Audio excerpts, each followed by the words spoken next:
Hi everyone, and good morning or good afternoon. Um, from Lagos, Nigeria. My name is Ada Nduka Oyun. For those of you who don't know me, but super excited for us to kick off today's session. Welcome. We're already seeing comments on the comment section. We're seeing everybody introduce themselves, which is really amazing. Seeing how this is the first of a session like this that we're having within this region this year. So just a little bit of info and intro as well.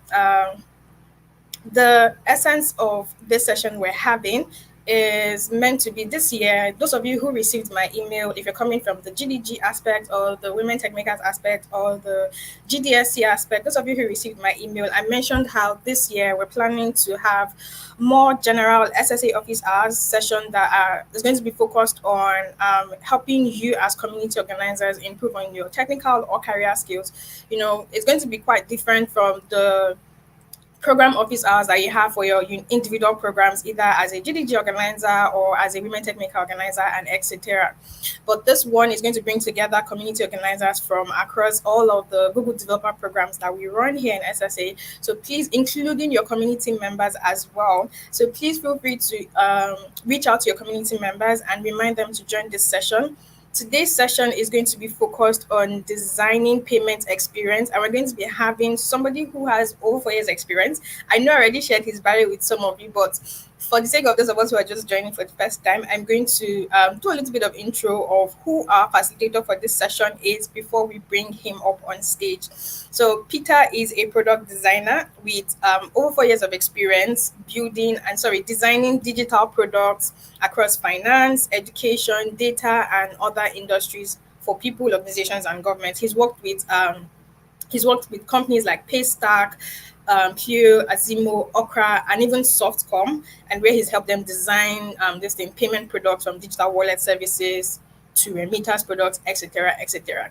And his session today is going to be focused on giving you tips and tricks, and also helping you understand things that you need to keep in mind when you're designing applications for systems for financial service. Where we all already know how the African the African startup space is filled with a lot of fintech products, and people are trying to improve on user experience and user flow, and you're trying to build products that would improve your user experience in general. So I am going to call up on I'm going to call up um, Peter.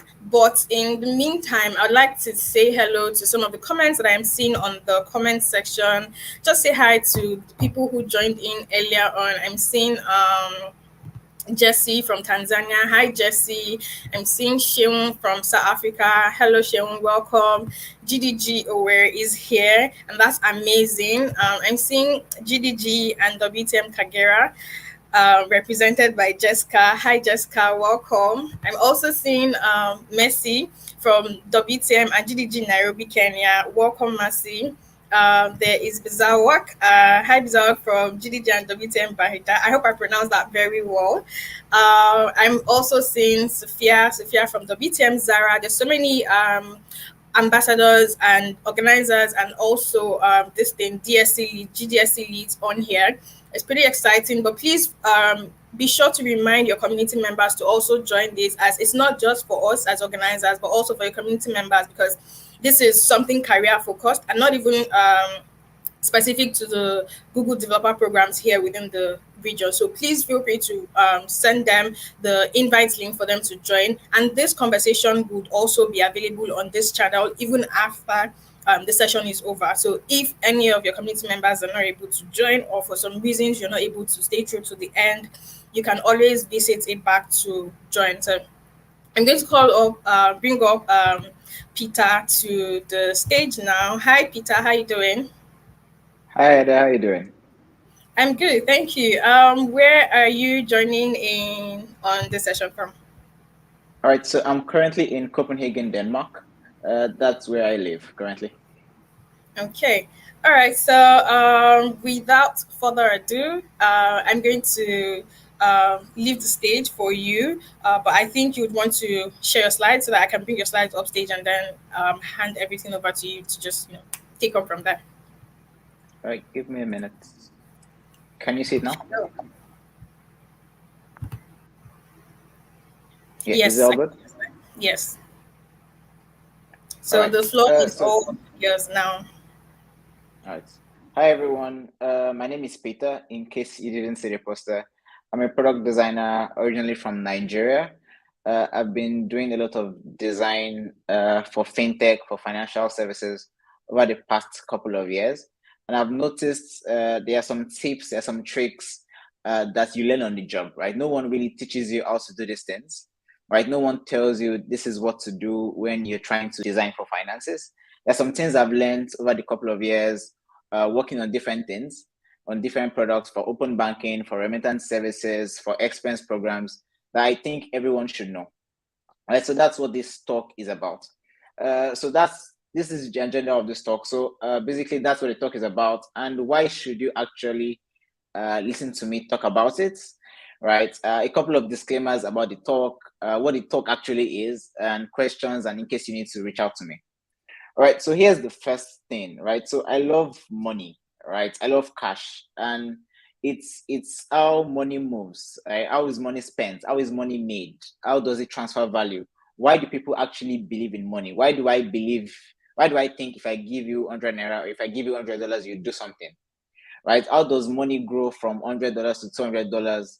How does it grow from one CD to two CDs? Right? How do people actually save money? Where is it saved? Right? Is it in a bank somewhere? Is it digitally? What are the different forms of money? So these are the questions I've been asking myself in the past couple of years, and I've been working on several products to actually understand this thing. I've been designing experiences around money, and what I've realized is money is a concept, and there are different experiences, there are different principles, there are different laws that guide how people interact with it. All right. There's a quote I like from Yuval Noah Harari. It's that money is the most universal and most efficient system of mutual trust that has ever been designed or devised. So what that means is if I give you $100, right, I trust that you give me value for that money, right? If I give you 200 naira, I trust that I'll get value.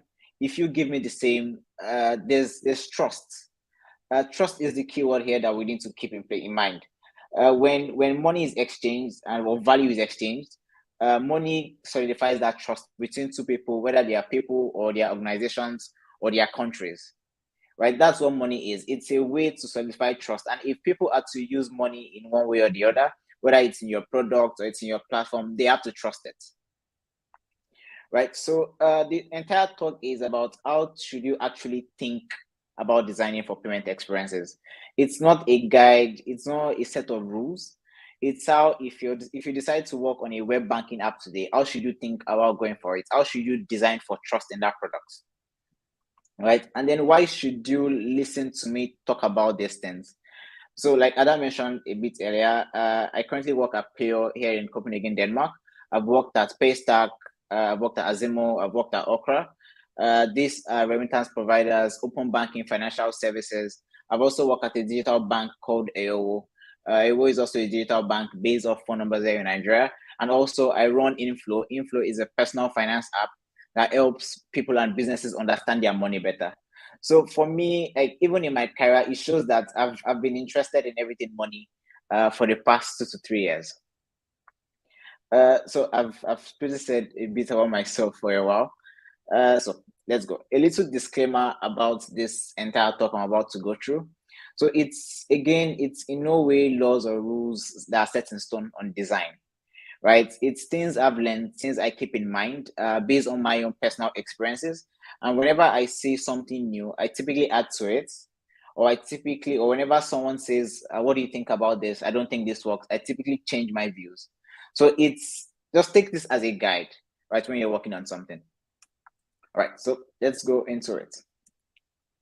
So like I mentioned earlier, right? Money is the most efficient way to define trust between two people or two parties, whether they are people, they are governments, or they are countries. And trust comes off between a lot of 8 things that I've seen so far.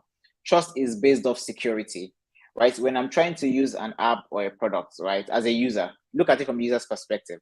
Do I think this platform is secure, right? Or does the platform convey a sense of security to me, right? I think about risk. How does this platform manage my risk, right? I think about efficiency. Does this app make my life faster, right? Is it fast to make a transfer? Is it fast to make a transaction? Is it fast to make a payment, right? And then you look at reputation. How reputable is this company or this app that I'm using? What do other people think about it, right? You look at mobility. If I pick up this banking app today, or if I pick up this saving app today, or this investment app today, what's the probability that it will work anywhere in the world, right? What's the probability that no matter the place, no matter the time, I will always get access to my money, right? And then there's ease of use. Is this thing actually easy to use? Are there any new things I have to learn when I need to use this product? If I have to learn something new, how difficult is it to learn it, right? And then you look at enjoyment. Do I actually enjoy using these products? I don't know if it's only me, but there's some banking apps you use that you have to use them because you actually have to use them, but you don't particularly enjoy using them. And then finally, privacy. How does this organization or app treat my privacy? Right. So we'll take a look at these things, a quick deep dive on each of these 8 things, and we'll wrap this up. All right. So let's go into the first one. So trust is a service provider's obligation and the ability to meet a customer's expectation. Right. So whenever you want to use, let's use a banking app or a fintech here. Right. You trust that if you pick up this savings app today, right, you'll be able to save your money with it. That's the first thing, right? Will something go wrong with your transaction or your transfer when you're trying to save money inside this app, right? If something goes wrong, how would you be informed, right? What is the degree of transparency given to you on your savings, right? Do they tell you how your savings is growing? Do they tell you whether it's reducing, if you are saving money or not? Then how reliable are your savings in this app, right? And then is this app opportunistic, right? Is there any way they are trying to get more than they actually promised you, right? Do they want more from you or less from you? So these are the things that define trust. I would go into security now. So whenever you pick up a banking app, right, that's the first thing you think about. Or whenever your friend tells you, there's this new app I'm trying, right, that I use to get my money or double my money, the first thing you think of is security, right? Is this platform actually secure? Or how secure does it look? How secure have they made it to look? Right? Is this security actually face value or deep, actually bank level security? Right? Is your information secure? Is your transaction secure? The fact that an application can protect you from any suspicious sources during your electronic transactions is what defines security for financial services. Right? Will inappropriate parties be able to view or act on your transactions in this application? So when you think of security, it's a frame of mind. Sometimes the app is able to tell you, sometimes it's inferred. But this is the first thing when you're trying to define trust for your application. There are a couple apps that try to convey this in Nigeria, and I'll go through them real quick. If you look at Paystack in Nigeria, there's a way they convey a sense of trust, of security and trust for their users. What they do is they typically use brand logos that are familiar to you as a customer.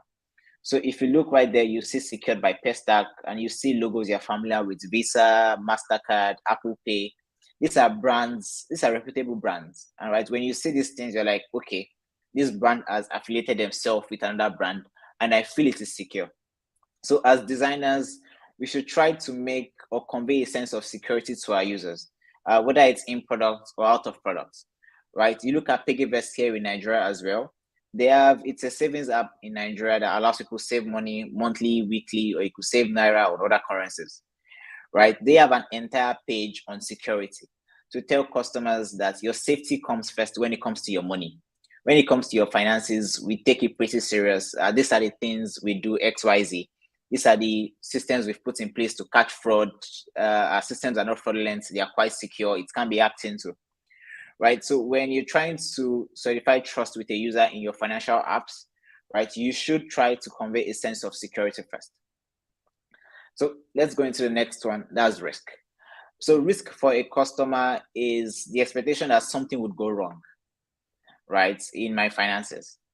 So again, let's use the savings app as an example, right? You've saved money in this app. The app has proved to be secure, right? But what happens when the business goes bankrupt? What happens to your money? So as product designers or as designers general, as people building digital products, we should try to manage our customers' risk appetites, right? We should design interfaces to let people know these are the things we've put in place if something goes wrong with your money, right? Your money is insured with XYZ businesses. We have regulatory oversight on XYZ in our business, right? These are the safeguards we've put in place in case something goes wrong. There are some examples here in Nigeria when it comes to managing risk. So there are three apps. There are two apps called Bamboo and Chaka here in Nigeria. So what they do is they allow customers invest in stock abroad, right? So you could invest in Netflix, you could invest in Microsoft stock. But what they've done to help people manage risk is they say they are fully licensed by the SEC. So that's a Nigerian Securities and Exchange Commission. It's the regulatory body when it comes to managing investments in Nigeria. And then there's also a digital bank called Kuda Bank. They tell people that they are fully licensed by the CBN and deposits insured in their bank accounts are insured by the NDIC. So these are the things as designers we should take in mind when you're trying to design to manage risk, right? You need to keep your users at ease that your money is safe, your money is secure. Sometimes it might not be a digital bank, it might be another product, right? It might be an open banking system. You might need to tell users that we do XYZ, we are compliant with different data regulatory standards, and these are the things we do. So we need to let your users be at peace when it comes to their money. And then efficiency. When you pick up a regular banking app or a legacy banking app in this case, and you pick up a new fintech app, right? Probability is that the new fintech app or the new neobank app is faster than your regular or your legacy banking app. So for users, you need to convey to them that your system is fast, right? That their money will be transferred on time, right? That they will save time using your product. So it's the degree to which a customer believes that using your own products will enhance their performance, will shave off a few minutes of their life that they can do with something else. There are two apps called Binance and TransferWise. So Binance allows you to invest in crypto, right? And Wise allows you to transfer money abroad.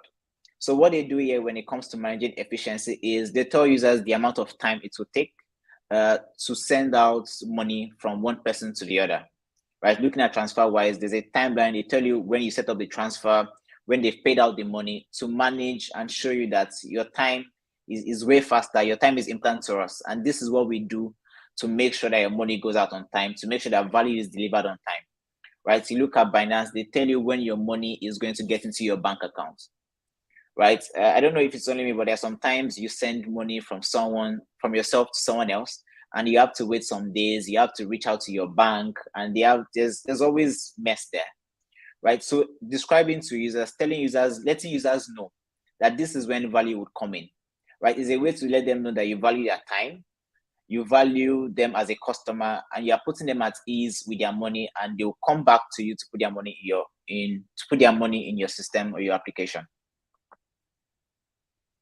And then the second one is, yes, there's also reputation.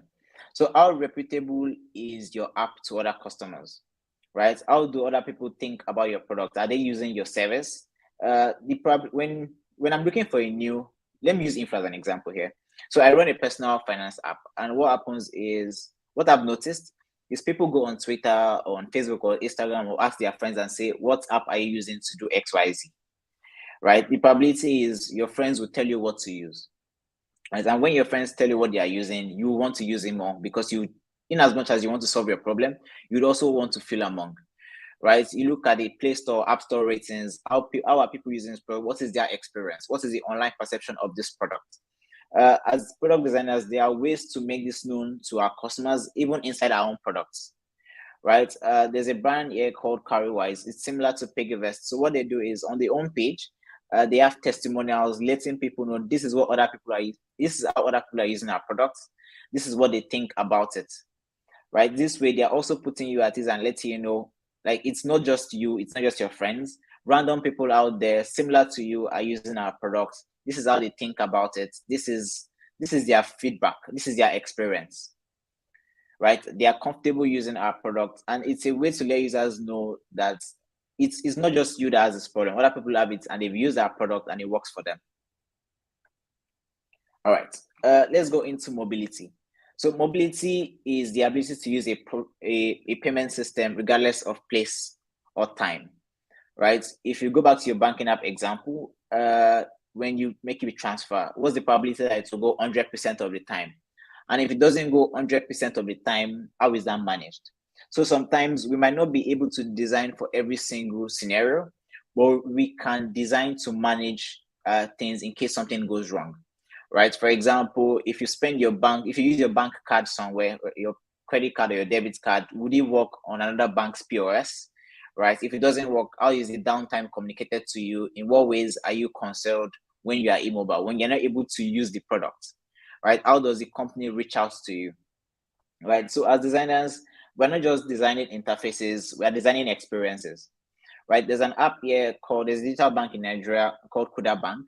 So how they handle immobility when something goes wrong is they notify their users with in-app push notifications and messages. They tell you, hey, something is going wrong. We're fixing it. We're working on it. So even though you might not be able to design for the appropriate experience, you can design for when something goes wrong, right? You could design or design user flows, user journeys that say this is what we should do in case we've not been able to manage risk effectively. In case we are not fast in delivering people's money, this is how we should handle it. Yeah. And then ease of use. So ease of use is the degree to which a customer believes that using a particular system will be free of efforts. So when you pick up an investment app or when you're trying to pay online, right, do you have to learn a new way to put in your credit card details, right? Are you going to be putting in letters instead of numbers in this case, right? Is there a steep learning curve? Are there any new design patterns or mental models you have to keep in mind?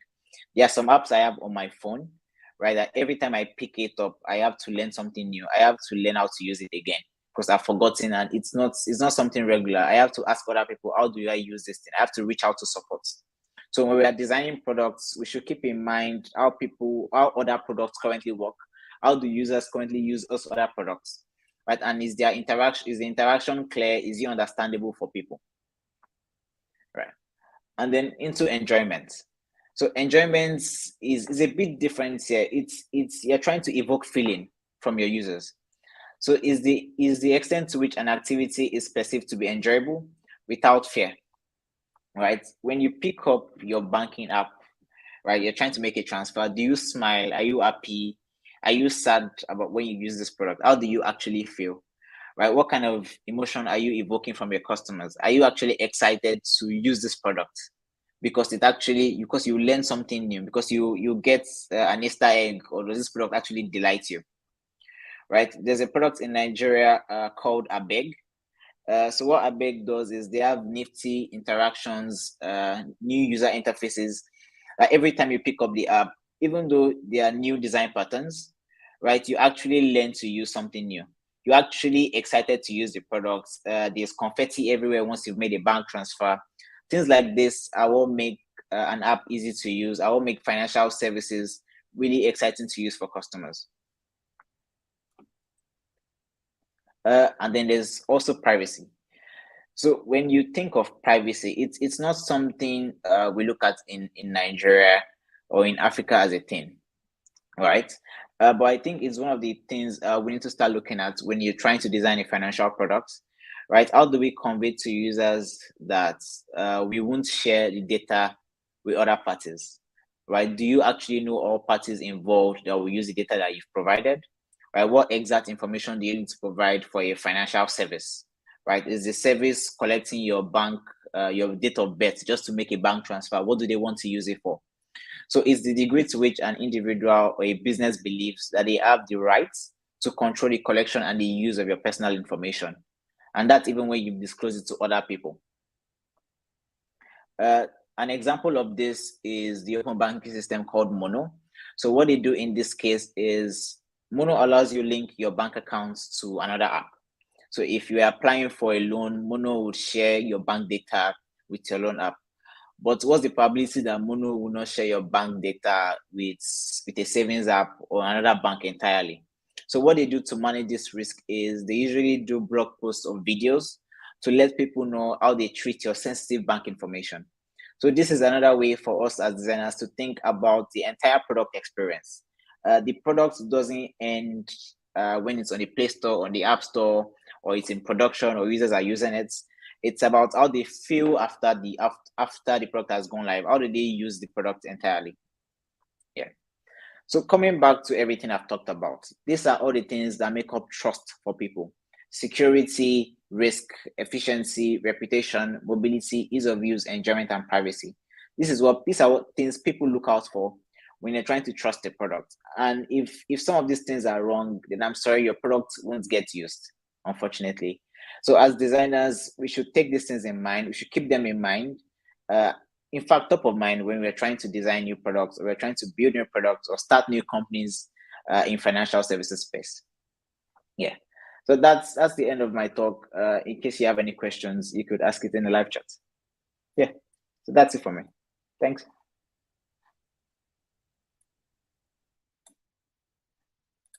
Hey, Ada. Okay, thank you so much. Thank you so much, Peter. That was very, very, very insightful. And I think this is a personal question, but I'm going to ask on behalf of others who might want to probably get access to your slides. Is it going to be possible for them to go through the slides even after this conversation? Yes, yes. Okay, amazing. So we're seeing some comments on there, and we've not really gotten any questions. Just people agreeing to many of the things that you have talked about safety, most especially, and privacy. So thank you so much, Peter, for having this conversation with us. Thank you for taking out time out of your schedule to share all of these tips. And in the absence of any questions, okay, so we have one question here, and I'm going to pop it up on the screen for you to see. It's from Ekemini Mark, and he's saying, "Awesome talk. What's the best design pattern that's proved to work for most fintech products?" I would say it depends, right? Keeping all these things in mind, you also need to look at who you're actually designing for. Are you designing for millennials who have more time to actually explore your product? Are you designing for an older generation who needs to use your app functionally and not actually to evoke emotion? Right. So looking at all the things I mentioned for different segments, for different personas, for different people, right? Some things rank higher than the other people. So the design pattern you have to use for one segment differs for another segment. So there's no one pattern that works for everyone, right? So you'd have to do a bit of research to actually understand who you're designing for. Okay, thank you. And another question from Abdurrashid Idris says, "How does fintech apps manage all of these risks before they? How did they manage these risks before they became famous?" I'm probably sure you share from your own personal experience. Yeah, all right. So that's quite interesting. The thing is, no app really becomes famous, right? What happens is most fintech apps struggle with one thing or the other as they actually start. But one thing you realize is they double down on they could pick security and double down on it, right? They could pick security and reputation. They might not be able to manage every single thing, but they could pick just two things, double down on it, and grow on it, grow their community base just on it, right? And then they could become famous, or in our own tongue, they could blow, right? So it's not just one thing. Yeah. Okay, I think he has a follow-up question. I'm trying to make I was trying to say before that had to be covered by CBN. How did they keep up? That's what he meant. I don't know if that makes Okay. sense to the other question Yeah, that he yeah, it asked. makes sense. There's a Okay. lot more context there. Before Kubda became covered by the CBN, what I think is they doubled down on usability of the product and ease of use. They sold the card details. They told you if you come to us, we'll give you a card, right? And with that card, you can pay anywhere. It's a much smoother experience, right? Prior to that, you did not hear them talk about a lot on managing risk or CBN or regulation. They picked one thing, and that was ease of use for them, right, and double down on it. So you might not be able to get other things right at first when you start, right? It's near impossible to look at these 8 things and say I want to do all of them right at first, right? It's possible, but it's tricky, right? So you have to pick one thing, double down on it. Then as you grow, you start managing the rest.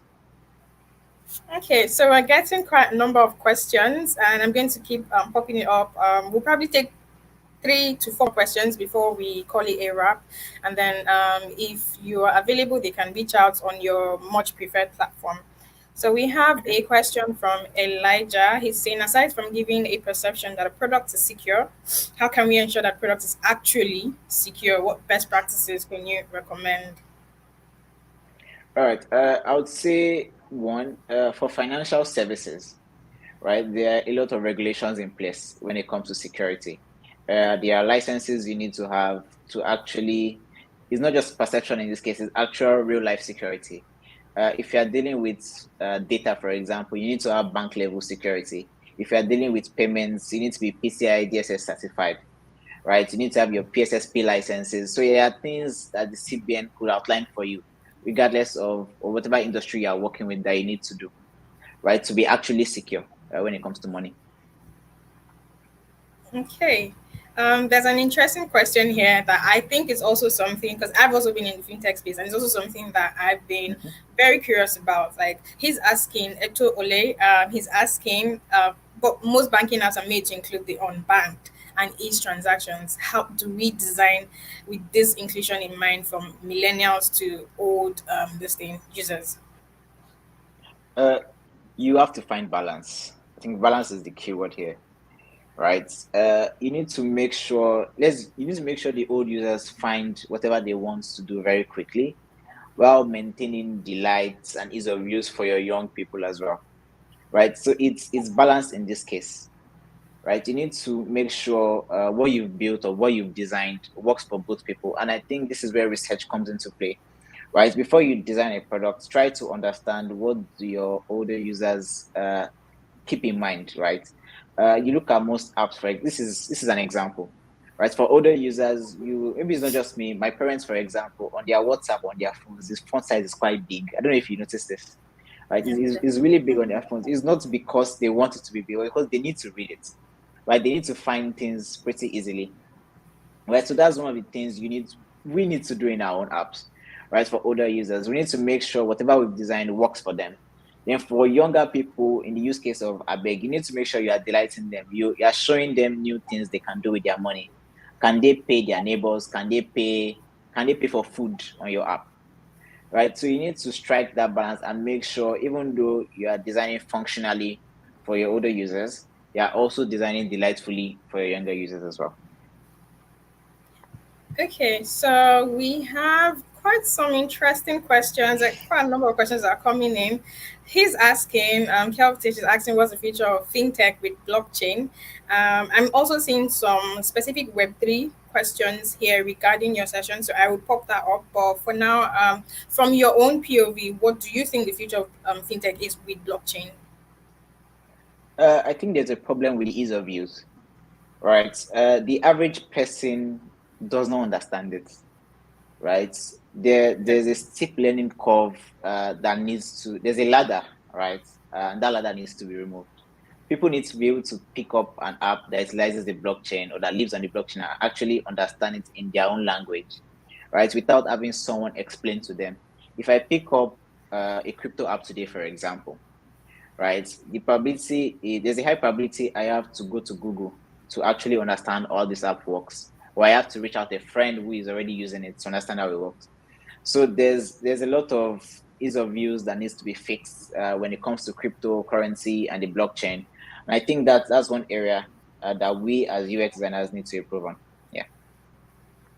Okay, so one question regarding Web3, and I think this is also something that a lot of people are quite Mhm. curious and confused about. When it comes to Web3 and design, she's asking, Oina is asking, how long do you think Web3 designs are here to stay? Is it just a craze or a trend, or it might be a long lasting thing? I understand the trend she means and how people actually currently design for Web3.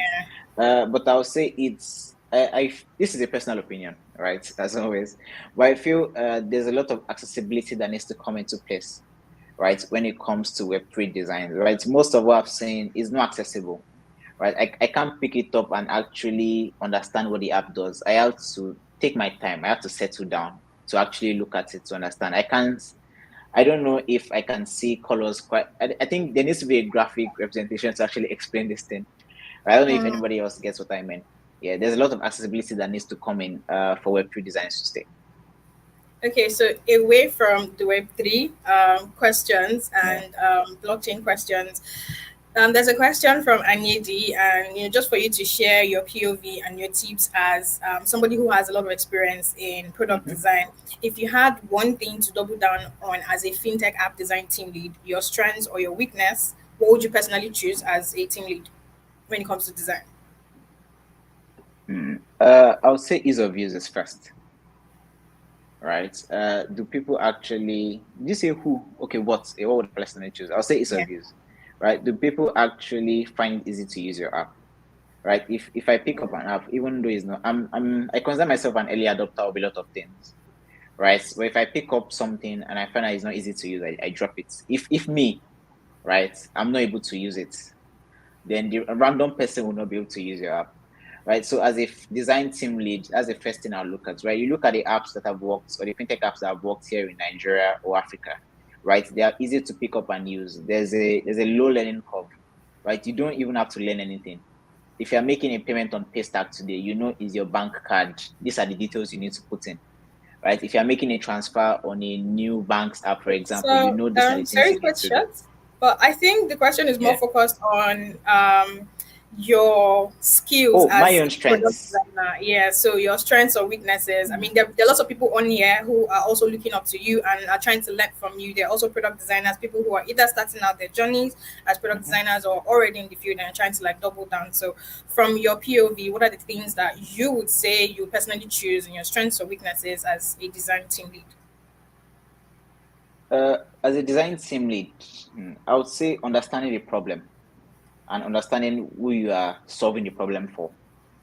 Right. I think that's where most people get it wrong. And as a design team lead, that's one of my strengths, right? If you give me a problem, I try to understand how does this problem work currently, right? What do people do to solve this problem, right?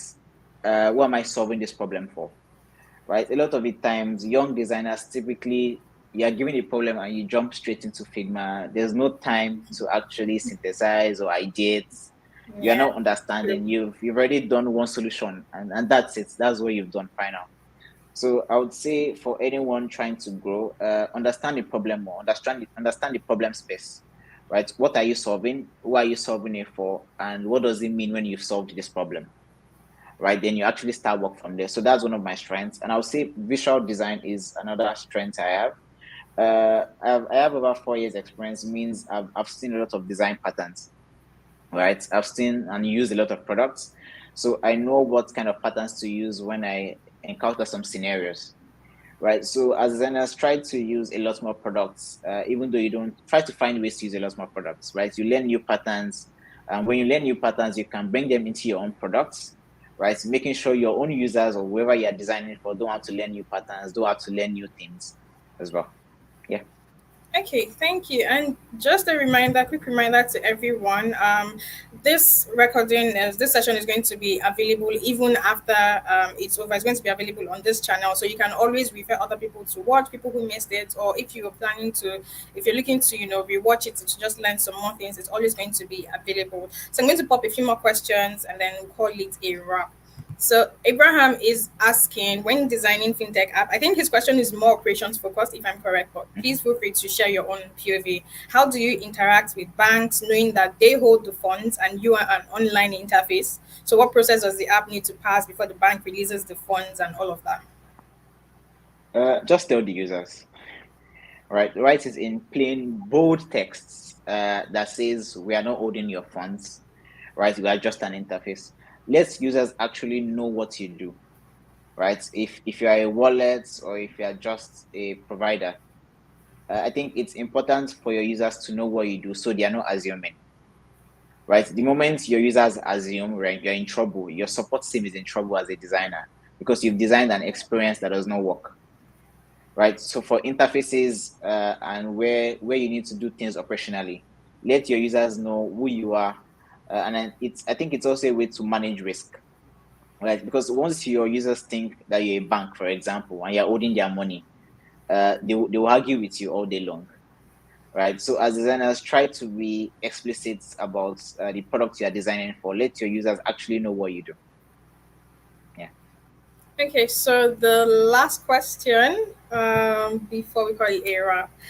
Kelvin is asking again, is there a possibility on Nigeria fintech adopting cryptocurrency? And this is I entirely think, your own personal opinion that you definitely share yeah, on here. yeah, yeah. I think it's possible, but it's still down to how easy it is to unramp users, right?